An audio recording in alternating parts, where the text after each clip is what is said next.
آیت آ رہی ہے الذی جعل لکم الارض فراشا. یہ الذی وہی الذی خلقکم والذین من قبلکم، تو اس الذی کا بدل یہ آ رہا ہے اسی کے ساتھ جڑ کر. بندگی کرو اپنے اس رب کی جس نے تمہیں پیدا کیا، تم سے پہلوں کو پیدا کیا، جس نے زمین کو بنایا تمہارے لیے فرش. الذی جعل لکم الارض فراشا والسماء بناء، اور آسمان کو بنایا ایک چھت کے مانند، ایک عمارت. وَأَنزَلَ مِنَ السَّمَاءِ مَاءً، اور اتارا آسمان سے بلندی سے پانی. فَأَخْرَجَ بِهِ مِنَ الثَّمَرَاتِ رِزْقًا لَكُمْ، تو نکالا اس کے ذریعے سے میووں کی شکل میں تمہارے لیے روزی.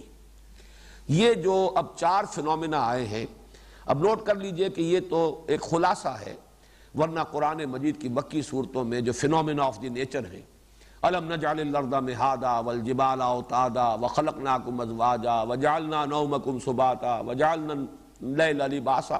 اب یہ جو انداز ہے، یا أَلَمْ نَخْلُقكُم مِّن مَّاءٍ مَّهِينٍ أَلَمْ نَجْعَلِ الْأَرْضَ كِفَاتًا أَحْيَاءً وَأَمْوَاتًا وَجَعَلْنَا فِيهَا رَوَاسِيَ شَامِخَاتٍ وَأَسْقَيْنَاكُم مَّاءً فُرَاتًا.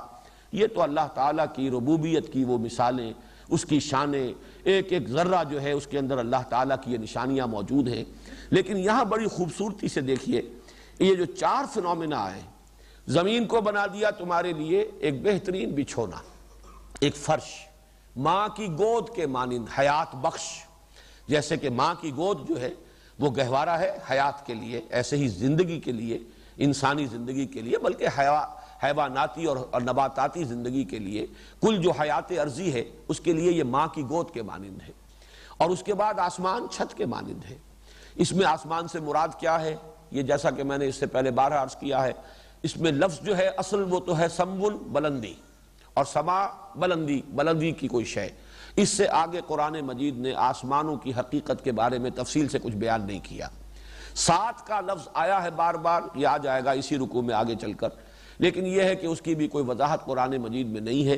اور ابھی تک ہمارا علم جو ہے وہ اسٹرونومی کا بھی یہاں تک نہیں پہنچا ہے کہ ہم حتمی طور پر یہ کہہ سکیں کہ سما سے مراد یہ ہے اور 7 سماوات سے مراد یہ ہے. یہ جیسے علم آگے بڑھے گا انشاءاللہ وہ حقیقتیں مزید منکشف ہو جائیں گی. لیکن یہ کہ یہ انسان کا جو مشاہدہ ہے، جیسے کہ آخری پارے کی وہ صورت ہے افلا ينظرون الى الابل كيف خلقت والى السماء كيف رفعت والى الجبال كيف نصبت والى الارض كيف سطحت. 4 چیزیں. کیا یہ دیکھتے نہیں زمین کو کیسے اس کو ہم نے ہموار کر دیا ہے، پہاڑوں کو کیسے انہیں گاڑ دیا ہے، آسمانوں کو کیسے اس کو اٹھا دیا ہے، بلند کر دیا ہے، یہ ساری، اور اونٹ کو جس پر کہ یہ سوار ہو کر چل رہے ہیں. اب یہ ان کا ایک مشاہدہ ہوتا تھا جبکہ وہ سفر کرتے تھے. اور سفر ظاہر بات ہے کہ حجاز میں جب سفر کرتے تھے تو وادیاں ہیں، ادھر بھی پہاڑ ہے ادھر بھی پہاڑ ہے، درمیان میں وہ راستے بنے ہوئے ہیں، اونٹوں پر سوار چلے جا رہے ہیں. تو مسلسل ایک شخص کے مشاہدے میں یہی 4 چیزیں. افلا ينظرون الى الابل كيف خلقت، جس پر وہ سوار ہے، اس اونٹ کی سواری کر رہا ہے. اور وَإِلَى السَّمَاءِ كَيْفَ رُفِعَتْ، اوپر آسمان ہے. وَإِلَى الْجِبَالِ كَيْفَ نُصِبَتْ، دائیں بائیں پہاڑ ہیں جمے ہوئے. وَإِلَى الْأَرْضِ كَيْفَ سُطِحَتْ فَذَكِّرْ إِنَّمَا أَنْتَ مُذَكِّرٌ. اسی طریقے سے یہاں 4 چیزیں آئی ہیں. یہ انسان کا ایک بڑا گہرا مشاہدہ ہے. زمین ہے پستی کی علامت، آسمان ہے بلندی کی علامت. لیکن یہ دونوں چیزیں بظاہر متضاد ہیں، ایک دوسرے کی ضد ہیں. ایک تو یہ کہ پستی کی انتہا ہے زمین، اور ایک یہ کہ بلندی کی انتہا ہے آسمان. لیکن ان دونوں میں موافقت ہے. یہ موافقت جو ہے توحید کی دلیل ہے. آسمان سے پانی برستا ہے، وہ زمین میں سے اس کے نباتات کو نکال کر لاتا ہے. یہ ان دونوں کا انٹریکشن ہے. بلندی سے وَأَنزَلَ مِنَ السَّمَاءِ مَاءً فَأَخْرَجَ بِهِ مِنَ الثَّمَرَاتِ رِزْقًا لَكُمْ. اتارا اس نے آسمان سے پانی یا بلندی سے پانی، اور نکالا اس کے ذریعے سے اس زمین میں سے تمہارے لیے میووں کی شکل میں رزق، تمہاری روزی کا سامان. یہ گویا کہ ربوبیت جو ہے اللہ تعالیٰ کی، اس کے لیے سب سے کم ترین الفاظ جو ہو سکتے ہیں، قلیل ترین الفاظ تعداد کے اعتبار سے، اس میں گویا کہ اعبدوا ربکم، اس کی ربوبیت کے لیے جو امیجیٹ انسان کی آبزرویشن ہے، جو ہر انسان، جیسا کہ میں نے اس سے پہلے تعارف قرآن کے ضمن میں عرض کیا تھا کہ قرآن کا انداز منطقی نہیں ہے، فلسفیانہ نہیں ہے. قرآن کا بڑا فطری اسلوب استدلال ہے. مشاہدہ وہ کہ جو عام آدمی کا مشاہدہ ہے، سب کے سامنے آنے والی حقیقتیں ہیں، پیش پا افتادہ جو حقائق ہیں، ان سے قرآن مجید بلڈ کرتا ہے اپنا سارا تانا بانا جو استدلال کا ہے. الذی جعل لکم الارض فراشا والسماء بناء وانزل من السماء ماء فاخرج به من الثمرات رزقا لکم فلا تجعلوا للہ اندادا وانتم تعلمون۔ تو مت ٹھہراؤ اللہ کے ساتھ کوئی بھی ہمسر مد مقابل جانتے بوجھتے، اس حال میں کہ تم جانتے ہو بوجھتے ہو۔ یہ ہے اصل ٹکڑا۔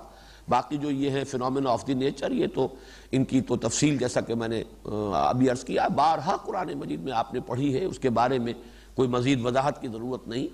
لیکن یہاں اب لفظ آیا ند، فلا تجعلوا للہ اندادا، چونکہ جو نظریاتی اساس ہے دین کی وہ ہے توحید۔ توحید کا عملی پہلو تو آ چکا، اعبدوا ربکم الذی خلقکم، یہ توحید عملی ہے، بندگی اطاعت پرستش صرف اللہ کی، اس کے سوا کسی کی نہیں۔ لا تدعوا مع اللہ احدا، اللہ تعبدوا الا ایاہ ذالک الدین القیم۔ یہ تو ہو گئی توحید عملی۔ اب یہاں توحید علمی یا توحید نظری یا توحید فی العقیدہ، اللہ کا مد مقابل کسی کو نہ ٹھہراؤ، یہ سارے کام صرف اللہ کے ہیں، کوئی اس میں ساجی نہیں، کوئی اس میں شریک نہیں، اسی کا اختیار مطلق ہے، اسی کی قدرت کاملہ ہے جس کا یہ سارا ظہور ہے، اس کا مد مقابل کسی کو نہ ٹھہراؤ۔ یہ ند جس سے کہ جمع بنی ہے انداد، ند کہتے ہیں کوئی ایسی ہستی جو کسی کے ہمسر ہو، ہم پلہ ہو، مد مقابل ہو۔ چنانچہ ہمارے ہاں خطبات میں علماء کرام جب اس کو بیان کرتے ہیں تو فلا ضد لہ ولا ند لہ ولا مثل لہ ولا مثال لہ ولا مثیل لہ، ان الفاظ کی تکرار ہوتی ہے۔ تو ضد اور ند یہ گویا کہ ایک دوسرے کے بہت قریب ہیں۔ ضد کہتے ہیں کہ جو کسی کے مد مقابل آ جائے، ہمسر ہو اور پھر اس سے مقابلہ کرے۔ ند صرف وہ ہے کہ جو ہمسر ہے، اور ضد وہ ہے کہ جو ند سے آگے بڑھ کر اب اس کا مقابلہ بھی کر رہا ہو۔ یہ دونوں الفاظ جو ایک دوسرے سے بہت قریب ہے، فلا ضد لہ ولا ند لہ۔ تو اللہ کے ساتھ کسی کو ند نہ بنا دو، یہ توحید ہے۔ یعنی اللہ کی ذات میں، اس کی صفات میں کسی کو اس جیسا کسی بھی اعتبار سے، کسی بھی پہلو سے اس جیسا یا اس کا ہمسر یا اس کا ہم پلہ یا اس کا ہم رتبہ نہ بنا دیا جائے۔ یہ پھر شرک کی کیا کیا اقسام ہیں، شرک فی الذات کیا ہے، شرک فی الصفات کیا ہے۔ اس لیے کہ جہاں تک شرک فی الحقوق کا تعلق ہے اور شرک عملی کا تعلق ہے، توحید عملی کا تعلق ہے، وہ تو پہلی آیت میں آ چکا، یا ایھا الناس اعبدوا ربکم الذی خلقکم والذین من قبلکم لعلکم تتقون۔ یہ توحید عملی آ گئی، شرک عملی کی نفی آ گئی۔ جیسے کہ سورہ کہف کی آخری آیت ہے، وہاں جو فرمایا گیا قل انما انا بشر مثلکم یوحی الی انما الہکم الہ واحد فمن کان یرجو لقاء ربہ فلیعمل عملا صالحا ولا یشرک بعبادت ربہ احدا۔ اپنے رب کی بندگی اور عبادت میں کسی کو شریک نہ ٹھہرائے۔ جس کسی کو بھی اللہ سے ملنے کی امید ہے، آخرت کا کچھ یقین ہے، ایمان رکھتا ہے کہ جانا ہے اللہ کے پاس، جواب دہی ہوگی، انا للہ و انا الیہ راجعون، فمن کان یرجو لقاء ربہ فلیعمل عملا صالحا ولا یشرک بعبادت ربہ احدا۔ یہ تو گویا کہ توحید عملی ہو گئی۔ یہ ہے توحید عقیدے کی، کسی ہستی کو، کسی شے کو، کسی شخصیت کو، کسی ذات کو، ملائکہ میں سے، جنات میں سے، انسانوں میں سے، اولیاء اللہ میں سے، انبیاء و رسل میں سے کسی کو کسی بھی اعتبار سے اللہ کا مثل، مثال، مثیل، مشابہ اور اس کا ضد یا ند نہ بنا دیا جائے۔ اب میں جیسا کہ عرض کر چکا ہوں، اس پر میرے تفصیلی وہ خطبے ہیں، تقریریں ہیں، 6 کیسٹس میں یہ حقیقت و اقسام شرک کو میں نے بیان کیا تھا۔ الحمدللہ وہ بہت کافی معروف بھی ہوئے، مقبول بھی ہوئے۔ یہاں پر اب تشریح کا موقع نہیں ہے اس وقت، تو صرف یہ کہ ہمیں صرف ریفر کرنا ہے کہ اس میں شرک فی الذات اور شرک فی الصفات دونوں کی نفی آئی ہے، اس لیے کہ شرک فی الحقوق اس کی نفی پہلی آیت میں ہو چکی، یا ایھا الناس اعبدوا ربکم الذی خلقکم۔ اب یہ ہے کہ کسی کو بیٹا بنا دینا، بیٹی بنا دینا اللہ کا، یہ ضد اور ند کی 2 شکلیں ممکن ہیں دنیا میں۔ یا تو اللہ کو اس کے مقام رفیع سے گرا کر کہیں مخلوقات کی صف میں لا کے کھڑا کر دیا، یا مخلوق میں سے کسی کو اٹھایا اور اسے کسی اعتبار سے اللہ کے برابر کر دیا۔ 2 ہی شکلیں ہو سکتی ہیں، اور اسی لیے کہا گیا ہے کہ ان الشرک لظلم عظیم، اس لیے کہ ظلم کہتے ہی اسے وضع الشیء فی غیر محلہ، کسی شے کو اس کے اصل مقام سے ہٹا کر کہیں اور رکھ دینا، یہ ظلم ہے۔ اللہ کی وہ مقام، اس کی یکتائیت، قل هو اللہ احد اللہ الصمد لم یلد ولم یولد ولم یکن لہ کفوا احد، اس سے آپ نے گرا کر کسی بھی اعتبار سے کسی پہلو سے مخلوق میں سے کسی کے مشابہ کر دیا، یا مخلوق میں سے کسی کو اٹھایا اور اس کو کسی بھی اعتبار سے کسی بھی پہلو سے اللہ کا ہمسر اور ضد اور ند بنا دیا۔ یہ دونوں ظلم ہے، بدترین ظلم ہے۔ ان الشرک لظلم عظیم۔ اور اس میں آخری بات بتا رہا ہوں جس میں کہ ایک حدیث میں لفظ ند آیا ہے کہ ایک صحابی کی زبان سے ایسے ہی روا روی میں نکل گیا، ظاہر بات ہے کہ یہ ان کی مراد نہیں ہو سکتی تھی، لیکن الفاظ ایسے تھے کہ جس میں ایک شائبہ پیدا ہوا جس پر کہ حضور نے ٹوک دیا۔ اس قدر احتیاط کا عالم آپ نے جو ہے وہ اس کو برقرار رکھا، ملحوظ رکھا کہ ایک صحابی نے کہہ دیا ما شاء اللہ و ما شئت، جو اللہ چاہے اور آپ چاہیں۔ آپ نے فوراً ٹوک دیا اجعلتنی ندن للہ، یہ ند کا لفظ آیا وہاں جس کی جمع انداد ہے، کیا تم نے مجھے اللہ کا مد مقابل بنا دیا، ہمسر بنا دیا، اس طرح تم نے بریکٹ کر دیا۔ مشیت تو صرف اللہ کی چلتی ہے اور کسی کی مشیت اللہ کی مشیت کے تابع ہے۔ وما تشاؤون الا ان یشاء اللہ، تمہارے چاہے کچھ نہیں ہو سکتا جب تک کہ اللہ نہ چاہے۔ اور جیسے کہ فرمایا گیا کہ اے نبی یہ ضروری نہیں ہے کہ آپ جس کو چاہیں ہدایت ہو جائے اس کو ہدایت ہو جائے، انک لا تہدی من احببت ولکن اللہ یہدی من یشاء، آپ ہدایت دینے پر قادر نہیں ہے، جس کو بھی چاہیں ہدایت دے دیں، یہ تو اللہ ہی ہدایت دیتا ہے جس کو چاہتا ہے۔ تو معلوم ہوا کہ مشیت یہ توحید فی المشیت ہے کہ مشیت تو صرف ایک ہے۔ ہاں ہمارے لیے یہ کہ اپنی مشیت کو گم کر دیں اللہ کی مشیت میں، یہ بات دوسری ہے کہ ہماری کوئی پسند رہے ہی نہ، جو اللہ کو پسند ہے وہی ہماری پسند ہو جائے، یہ ہماری روحانی ترقی کا ایک مقام ہوگا۔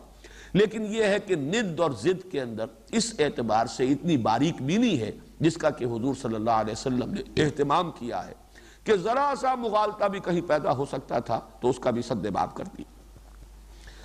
وَأَنْتُمْ تَعْلَمُونَ فَلَا تَجْعَلُوا لِلَّهِ أَنْدَادًا وَأَنْتُمْ تَعْلَمُونَ، درا حال ہے کہ تم جانتے ہو۔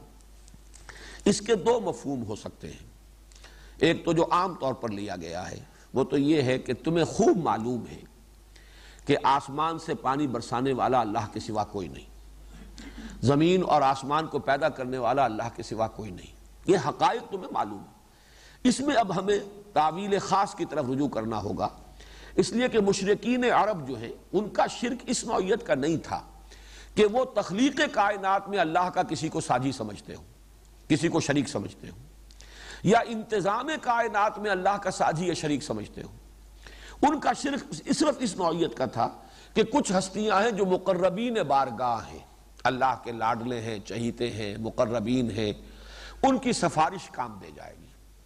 ہؤلاء شفعاؤنا عند اللہ، یہ ہمارے شفیع ہیں، سفارشی ہیں، ہماری سفارش کرنے والے اللہ کے پاس، یا جن کے ذریعے سے ہم اللہ کا تقرب حاصل کر سکتے ہیں۔ وما نعبدهم الا ليقربونا الى الله زلفا، ہم ان کی جو بھی پرستش کرتے ہیں، ڈنڈوت کرتے ہیں، جو بھی کچھ کرتے ہیں، سجدے کرتے ہیں، کچھ چڑھاوے چڑھاتے ہیں، تو صرف اس لیے کہ یہ چونکہ قریب تر ہے اللہ سے تو ہم ان کے ذریعے سے ہم بھی اللہ سے قریب ہو جائیں گے۔ وما نعبدهم الا ليقربونا الى الله زلفا، تاکہ وہ ہمیں قریب کر دیں اللہ سے۔ تو چونکہ ان کا شرک یہ تھا، شرک کی اور قسمیں بھی دنیا میں ہیں۔ مثلا ایک تصور یہ بھی ہو سکتا ہے کہ اللہ تعالیٰ نے تقسیم کر دیا، اختیار دے دیا ہے مختلف ہستیوں کو۔ یہ جو گاڈز اینڈ گاڈیسز کا تصور جو ہے اور دیویوں اور دیوتاؤں کا تصور ہے اس میں یہ پہلو بھی شامل ہے، لیکن آلہہ جو تھے، جو عرب کے آلہہ تھے، وہ صرف اس اعتبار سے کہ یہ چہیتے لوگ ہیں۔ چنانچہ حضرت نوح علیہ السلام کی قوم کے بھی جو بت تھے وہ بھی اولیاء اللہ، پرانے گزرے ہوئے لوگ، بہت نیک لوگ، عابد و زاہد لوگ، در حقیقت انہی کے نام پر وہ بت بنائے گئے تھے اور انہی کی پرستش ہوتی تھی۔ تو اس اعتبار سے تو بات بالکل واضح ہو جاتی ہے، وَأَنْتُمْ تَعْلَمُونَ، تم خوب جانتے ہو کہ آسمان کا پیدا کرنے والا، زمین کا بنانے والا، آسمان سے بارش برسانے والا اور زمین سے یہ نباتات کی صورت میں، میووں کی شکل میں تمہارے لیے رزق برآمد کرنے والا اللہ کے سوا کوئی نہیں۔ فَلَا تَجْعَلُوا لِلَّهِ أَنْدَادًا وَأَنْتُمْ تَعْلَمُونَ، تو مت اللہ کے ساتھ کسی کو مد مقابل اور ہمسر بناؤ جبکہ تم یہ سب کچھ جانتے ہو۔ دوسرا مفہوم میرے نزدیک یہ ہے واللہ عالم کہ یہ جو توحید اور شرک کا معاملہ ہے اس میں یقیناً جلی اور خفی کا ایک بہت بڑا فصل ہے، بڑا ایک براڈ سپیکٹرم ہے۔ اس میں گویا کہ ایک اپیل ہے کہ کم سے کم شرک جلی سے تو بچو، جہاں تمہارا شعور کام کر رہا ہو، تمہارا فہم، تمہاری سوچ، تمہارا ارادہ، تمہارا اپنا چوائس کام کر رہا ہو، وہاں تو کم سے کم اللہ کا مد مقابل کسی کو نہ بنا دو۔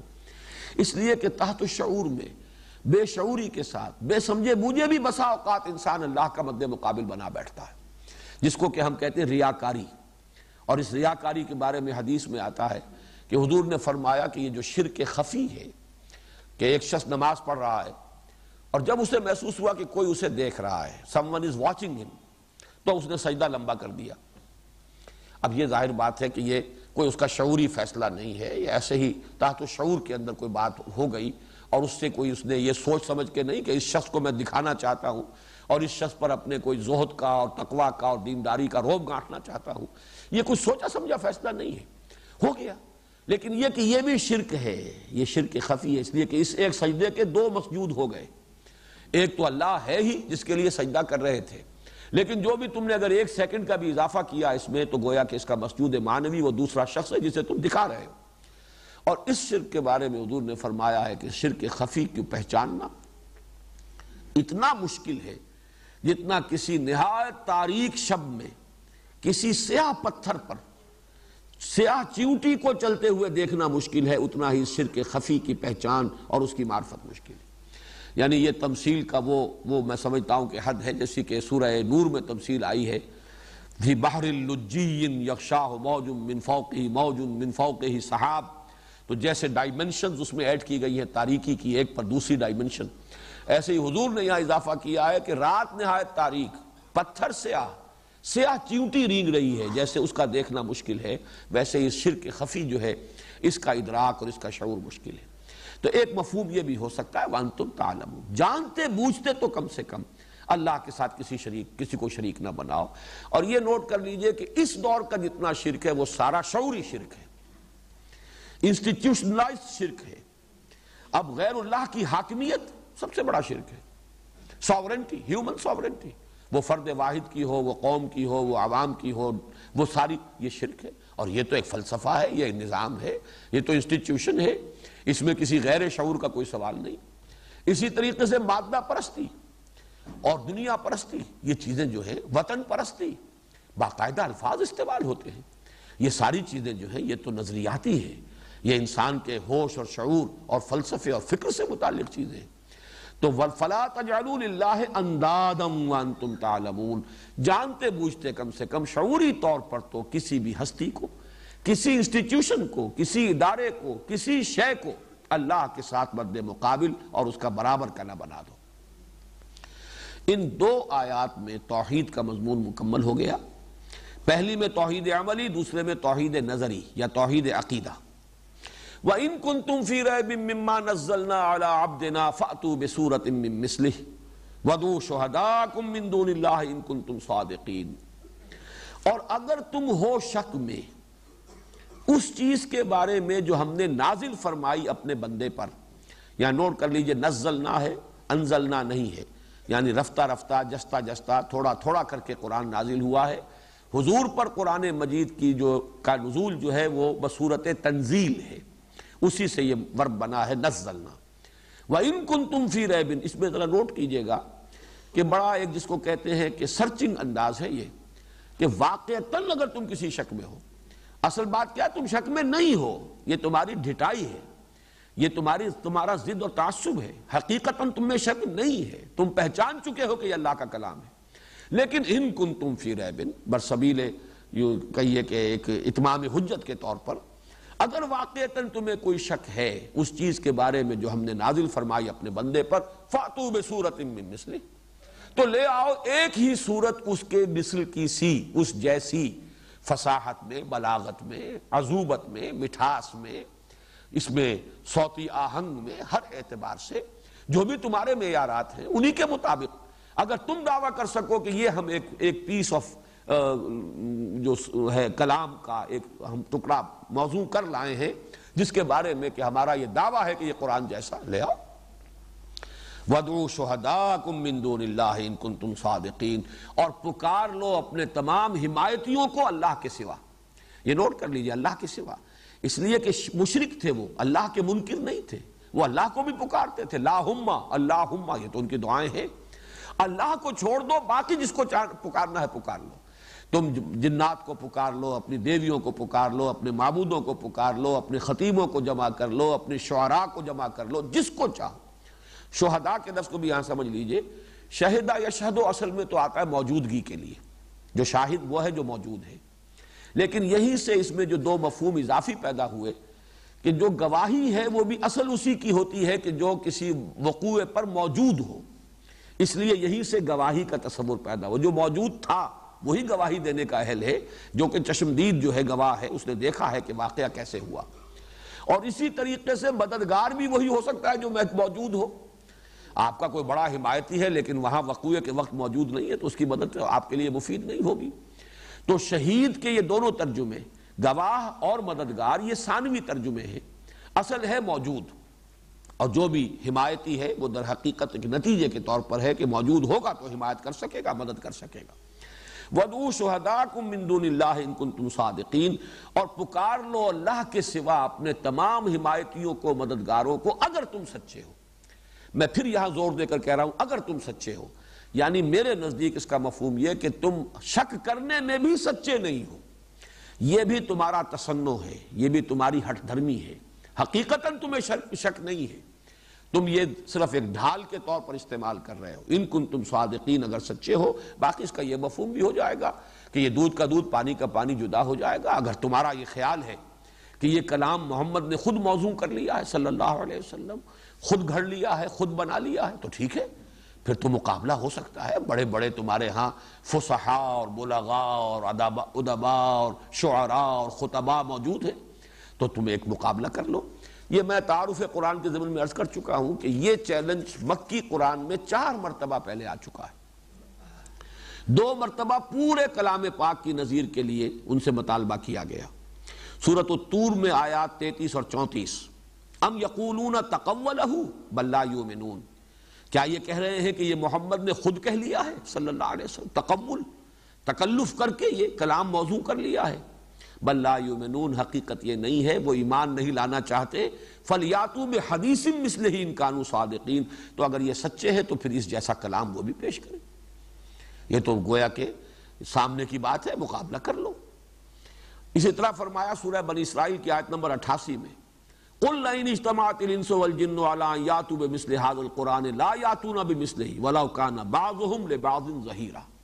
اے نبی کہہ دیجئے کہ اگر تمام انسان اور تمام جن جمع ہو کر بھی زور لگا لیں تو اس قرآن جیسا کلام وہ پیش نہیں کر سکیں گے، چاہے وہ سب کے سب ایک دوسرے کے مددگار بن جائیں. تو یہ تو گویا کہ بحیثیت مجموعی قرآن کی نظیر کو پیش کرنے سے ان کے عاجز ہونے کا معاملہ ہے، اور یہ گویا کہ تحدی اور چیلنج قرآن کی 2 مرتبہ آئی. پھر سورہ ہود میں فرمایا قُلْ فَاتُوا بِعَشْرِ سُوَرٍ مِثْلِهِ مُفْتَرَيَاتٍ، کہ کیا ان کا یہ خیال ہے کہ یہ گھڑا ہوا کلام ہے، محمد نے گھڑ لیا ہے.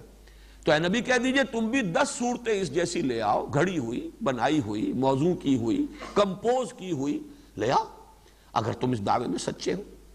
اور اس کے بعد جس کو برسبیل تنزل کہا جائے کہ کسی کو آخری جگہ پر پہنچا دیا جائے، اس میں یہ کہ ایک سورت کا معاملہ بھی سورہ یونس میں آ چکا ہے. قُلْ فَاتُوا بِسُورَةٍ مِثْلِهِ، 10 صورتیں نہیں لا سکو، ایک سورت تو لے آؤ.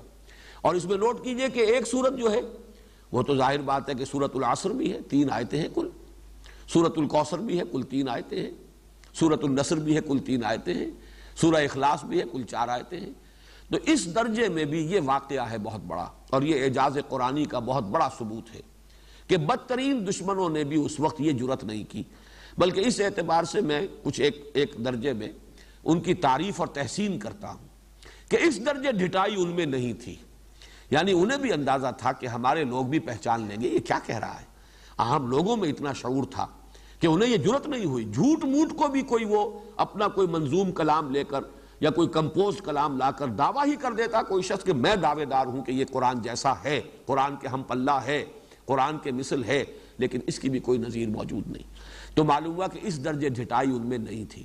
یا یہ کہ معاشرے کے اندر ایک عام شعور اتنا تھا کہ کسی کو جرأت نہیں ہوئی کہ وہ قرآن کے مقابلے میں اپنا کوئی کلام پیش کرنے کی کوئی ہمت کر سکے، جسارت کر سکے. بہرحال واقعہ یہی ہے کہ قرآن کے اس چیلنج کو کسی نے قبول نہیں کیا. تو فرمایا وَإِن كُنتُم فِي رَيْبٍ مِّمَّا نَزَّلْنَا عَلَىٰ عَبْدِنَا فَأْتُوا بِسُورَةٍ مِّن مِّثْلِهِ وَادْعُوا شُهَدَاءَكُم مِّن دُونِ اللَّهِ إِن كُنتُمْ صَادِقِينَ۔ جیسا کہ میں نے عرض کیا، اس آیت کا جو بٹوین دی لائنز ہے یا بٹوین دی ورڈز جو بات ہے وہ یہ ہے کہ تمہیں حقیقتاً یقین ہے کہ یہ اللہ کا کلام ہے، یہ انسانی کلام نہیں۔ یہ صرف تم ڈھٹائی میں یہ بات کہہ رہے ہو تو بہرحال اس کا ثبوت یہ دے سکتے ہو، اور یہی فیصلہ کن بات ہو سکتی ہے کہ اس کی مثل لے آؤ۔ ایک آیت اور پڑھ لیجئے، فَإِن لَمْ تَفْعَلُوا وَلَن تَفْعَلُوا، یہ انتہائی زور ہے یہاں۔ پھر اگر تم نہ کر پاؤ اور ہرگز نہیں کر پاؤ گے، یہ ہے اصل میں وہ ادعا۔ ظاہر بات ہے کہ اللہ کا کلام ہے، اللہ تو ادعا بھی کر سکتا ہے، دعویٰ کر سکتا ہے، المتکبر ہے، المتعال ہے، تم ہرگز نہیں کر پاؤ گے، یہ بھی چیلنج کی انتہا ہے۔ یعنی اس کو بھی جھوٹا کرنے کی کسی کے اندر جرت نہیں ہوئی کہ جھوٹ موٹ کو ہی سامنے آ جاتا کہ نہیں ہم نے کر کے دکھایا ہے۔ چاہے فرض کیجئے فیصلہ ہو ہی جائے بعد میں کہ نہیں تمہارا یہ کلام جو ہے ہم پلہ نہیں ہے، برابر نہیں ہے، اس کی مثل یا نظیر نہیں بن سکتا، لیکن ایک دفعہ تو کوئی جھوٹ موٹ میں دعوے دار بن کر سامنے آ جائے۔ لیکن قرآن کا انداز یہ ہے فَإِن لَمْ تَفْعَلُوا وَلَن تَفْعَلُوا، پھر اگر تم نہ کر پاؤ اور ہرگز نہیں کر پاؤ گے، فَاتَّقُوا النَّارَ الَّتِي وَقُودُهَا النَّاسُ وَالْحِجَارَةُ، تو ڈرو اس آگ سے جس کا ایندھن بنیں گے انسان اور پتھر، اعدت للکافرین، جو تیار کی گئی ہے کافروں کے لیے۔ وہ آگ پھر تمہارا ایندھن بنے گی، تم اس کا ایندھن بنو گے، اور نہ صرف تم بنو گے، تمہارے یہ معبود، یہ پتھر جنہیں تم پوجتے ہو، چومتے ہو، چاٹتے ہو، دھوتے ہو، نہلاتے ہو انہیں، ان کا دھون پیتے ہو تبرک کے طور پر، یہ سب بھی تمہاری حسرت میں اضافے کے لیے کہ انہی کو ہم پوجتے رہے، ان کو معبود سمجھتے رہے، ان کے سامنے ڈنڈوت کرتے رہے، ان کو چومتے چاٹتے رہے، تو تمہاری حسرت میں اضافے کے لیے ان کو بھی تمہارے ساتھ ہی ان کے اس آگ کے اندر جھونک دیا جائے گا۔ اور اس میں آگ کی شدت کی طرف بھی اندازہ ہے۔ ایک آگ تم جلاتے ہو جو لکڑی سے جلتی ہے، ظاہر بات ہے اس وقت تک جب کہ قرآن نازل ہوا اس کے سوا کسی اور آگ کا انسان کو ابھی تجربہ نہیں تھا۔ ایک آگ وہ جو پتھر سے جلائی جاتی ہو، جس کا ایندھن پتھر بنے، اس کی جو بھی شدت ہوگی، اس کی جو تمازت ہوگی، اس کی جو حدت ہوگی، اس کا اندازہ کیجئے۔ آج تو جو آگے ہیں اس کا ہم کوئی تصور کر ہی نہیں سکتے۔ آج ہمارے لیے ممکن نہیں ہے جب اتنے ملین یا اتنے بلین ڈگری سینٹی گریڈ کی ہیٹ جب وہ بیان کرتے ہیں کہ اس درجے کی جو ہے ہیٹ ہے، سورج کے اندر جو آگ ہے اس کی کیا ڈگری ہے، اور یہ جو ایکسپلوژن ہوتے ہیں ایٹمک، ان کی کیا پھر وہ حرارت کا کیا درجہ ہوتا ہے۔ لیکن اس وقت کا معاملہ جو ہے اس کے اعتبار سے اس میں جو فرمایا فَاتَّقُوا النَّارَ الَّتِي وَقُودُهَا النَّاسُ وَالْحِجَارَةُ، اس آگ سے ڈرو اور بچو کہ جس کا ایندھن بنیں گے انسان بھی اور پتھر بھی۔ پتھر اس اعتبار سے بھی کہ ان کے جو معبود تھے جنہیں وہ پوجتے تھے وہ پتھر کے بنے ہوئے بت تھے، اور اس اعتبار سے بھی کہ اس آگ کی شدت کا اندازہ کر لو کہ جس کا ایندھن پتھر ہوگا۔ اعدت للکافرین، جو تیار کر دی گئی ہے۔ اعداد کہتے ہیں کسی چیز کو تیار کر دینا، فراہم کر دینا، پوری طرح آراستہ پیراستہ کسی مقصد کے لیے اس کے اندر اس کے تمام تقاضوں کو پورا کرنے کا سامان رکھ دیا جائے، ودیعت کر دیا جائے۔ اعدت للکافرین، وہ تیار کر دی گئی ہے، آراستہ و پیراستہ کر دی گئی ہے کافروں کے لیے، جو بھی انکار کریں گے اور کفر کریں گے ان کا وہ استقبال کرے گی۔ اللہ تعالیٰ ہمیں اس سے بچائے۔ اللہم اجرنا من النار